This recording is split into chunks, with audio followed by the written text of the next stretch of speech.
गठबंधन से भारतीय जनता पार्टी के नेता श्री मिथिलेश तिवारी जी नामांकन कर रहे हैं बक्सर लोकसभा क्षेत्र के लिए, और हम सब पूरे तौर पर इस लड़ाई में सफल भी होंगे, क्योंकि हम लोग के यशस्वी प्रधानमंत्री नरेंद्र मोदी जी ने जिन योजनाओं को आम लोगों तक पहुंचाने का काम किया है उनकी एक साख बढ़ी है, एनडीए की साख बढ़ी है, क्योंकि हम सब ने भारत को आत्मनिर्भर बनाया है, हम सबों ने एक सशक्त भारत का निर्माण किया है।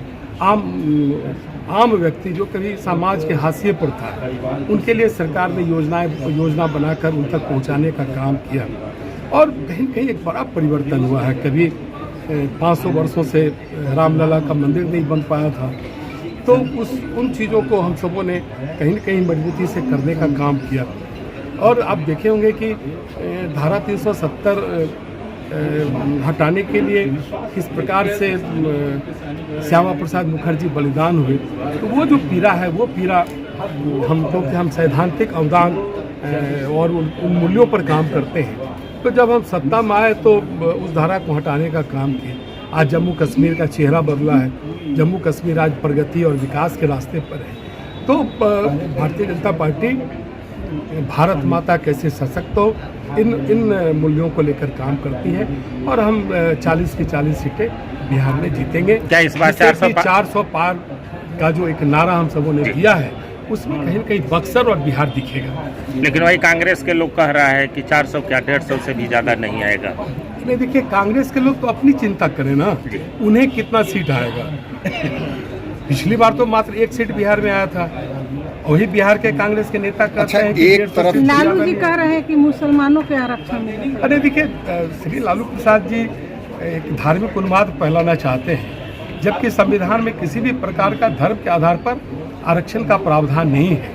इतनी स्पष्टता से हम सबों के आराध्य डॉक्टर भीमराव अम्बेडकर ने संविधान का निर्माण किया, संविधान सभा ने स्वीकार किया, और उस आज भारत विश्व का सबसे बड़ा लोकतंत्र है उस संविधान के कारण। विपक्षी आरोप ये लगा रहे हैं कि आप जो है संविधान बदलने की बात कर रहे हैं। नहीं, देखिए ये तो दिक्कत है कि हताशा में इस तरह के बयान दे रहे हैं।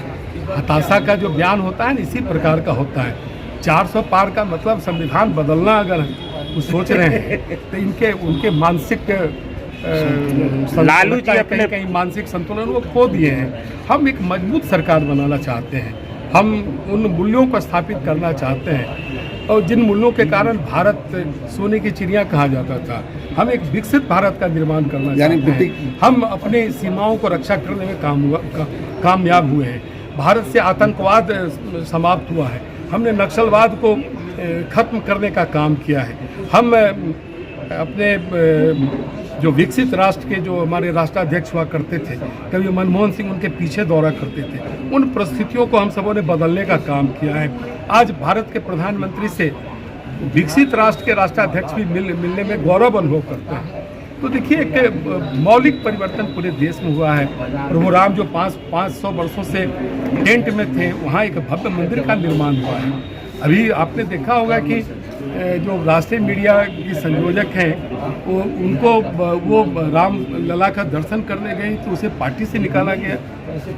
जो उनके सैम पित्रोदा हैं जो ओवरसीज कांग्रेस के अध्यक्ष थे, उन्होंने भारत के लोगों के बारे में किस प्रकार का बयान दिया है, कितना बड़ा उपहास किया है कि उत्तर भारत के लोग चीनी दिखते हैं तो दक्षिण भारत के लोग अफ्रीकन दिखते हैं।